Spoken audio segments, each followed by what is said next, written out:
Hey ladies, how's everyone doing? I just came to give a quick update. Just wanted to let you know the status of my TTC journey and kind of what we're doing and where we're going from here. So I'm just going to give a little recap because I do have some new subscribers who are not really familiar with my TTC story. So this started in 2014 when I went to get a pap smear by one of my colleagues, and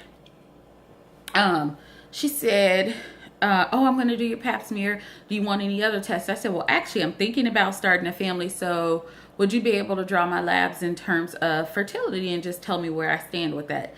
Now, I had been previously told in 2006 that I had PCOS and that conception could be an issue, but I really didn't think much of it at the time. So fast forward to 2014, I get the labs and everything, and my AMH comes back at less than 0.08, which is basically what they consider undetectable. So I went to a reproductive endocrinologist, and at that time they told me I shouldn't have any trouble getting pregnant naturally because my FSH was still normal. So they wanted me to try naturally. I didn't use any medications. Fast forward to 2015 in August. I went to see another reproductive endocrinologist, and I did 4 rounds of IUI, which were not successful. And then I was told that the recommendation would be to fast track IVF.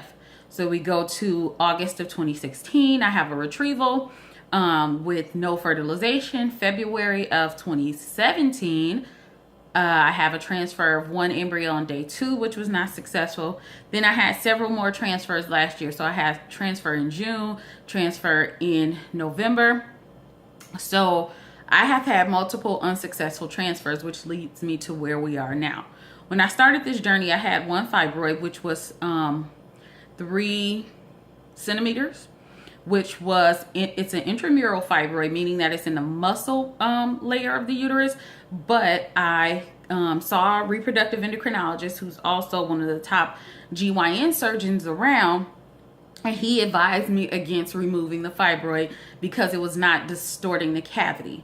So there are multiple types of fibroids. You have your subserosal fibroids, which grow outside the uterus. They don't impact fertility. And then you have fibroids that are actually in the lining of the endometrium that can hinder implantation.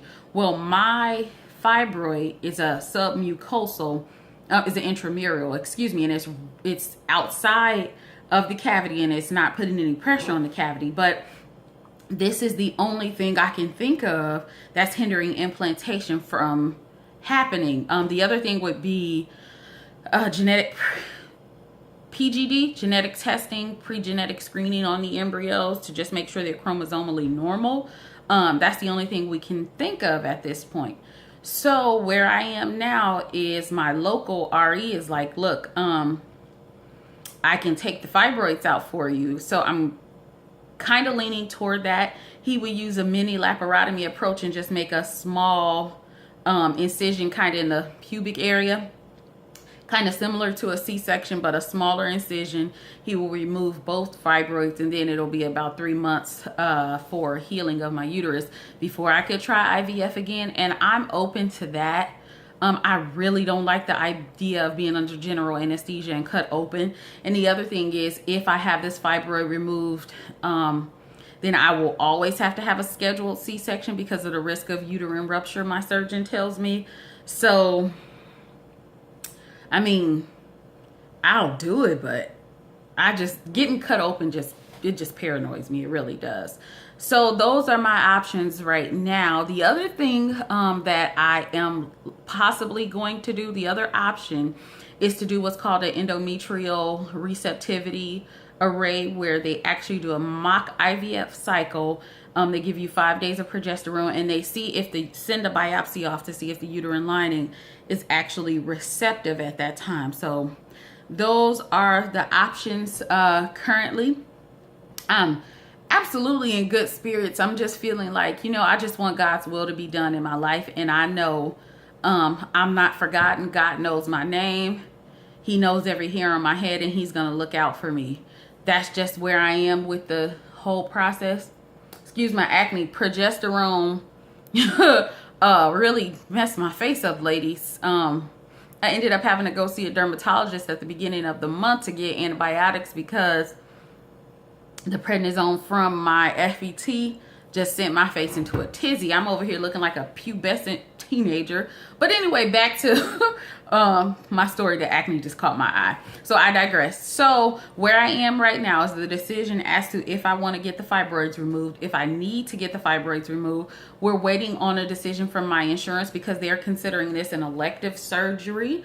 So I'm not sure if they're actually going to be willing to cover the surgery. So if that gets approved February 20th, I will be getting sliced open to get my fibroids removed with the hopes that I can have successful implantation. So you ladies keep me covered in prayer. I'm in a good mood. I'm thankful to God for all of my blessings because he's brought me a mighty long way, and I've seen him move for others who have been going through the struggle a long time. So I know my victory is just ahead. Sometimes it takes one more prayer, one more step, one more act of faith, and then you get your deliverance and you get your miracle. So that's where I am in this process.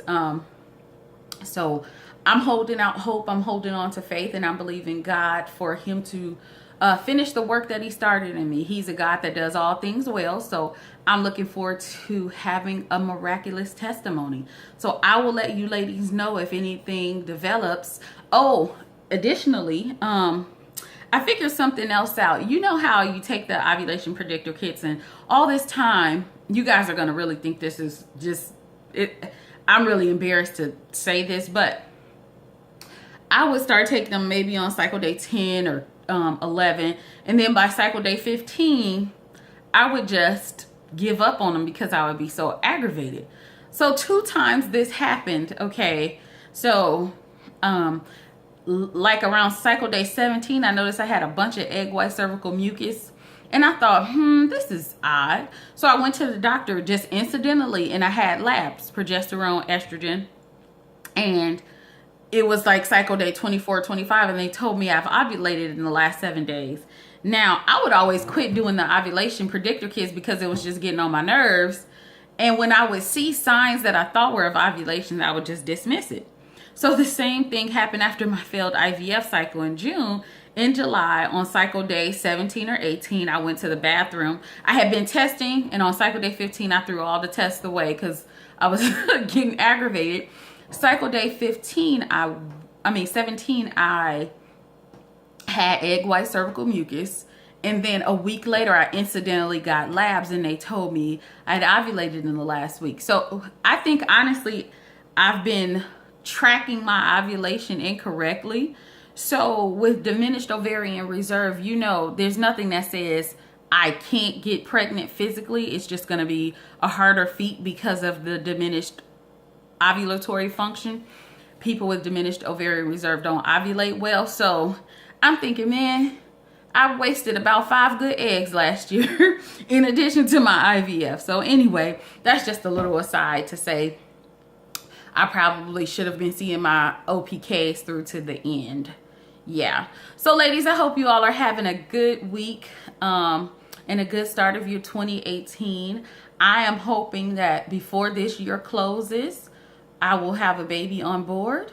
I am not giving up. I'm praying that God moves quickly. I'm over here aging. I'm 35 now. So the last 4 years have been very interesting. But you know what? I've gained some friends. I've gained some real sisters who've stuck by me, who've encouraged me. And I'm just believing God for my whole miracle. So I'm rambling on, so I'm going to stop the video. And I will talk to you ladies when I have an update. Bye.